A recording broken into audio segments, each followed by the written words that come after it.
guys, it's 7 a.m. in the morning. I'm just waking up, as you can see. We are heading out. I just want to prepare myself. Actually, I'm taking my sister to go pick her ID. She lost her ID in a foreign country. So, and then she also lost her passport here. So we were told she can't reapply for her passport without an ID. So I'm taking her to the town, or I'm taking her in town to go pick her ID. Then after that, she can reapply for her passport again.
Many unbearable hours later.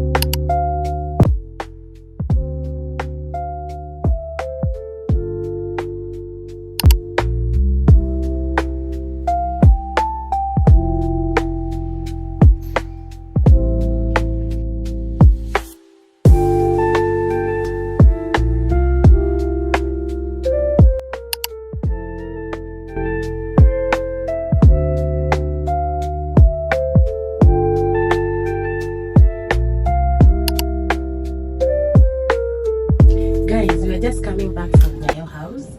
Tell me why this government we are in right now, I mean Ruto's government, can you imagine the ID they're being expired after 10 years, just like DL? Tell me why. I'm shocked. Oh my god, I wasn't imagine saying my sister's ID it's going to expire in 2034. What? This is new to me. It's like a DL right now. Wow, Kenyan ID. I'm shocked. I'm shocked, by the way, guys. I didn't expect this. Anyways, so we just applied the passport and we came back home. But wow, guys, I was so surprised. Guys, please tell me in the comment section what you think about this, because I've never seen it. This is the very first time seeing the ID card is being renewed after 10 years, just like a DL. I'm surprised, guys. I'm surprised. Kabisa.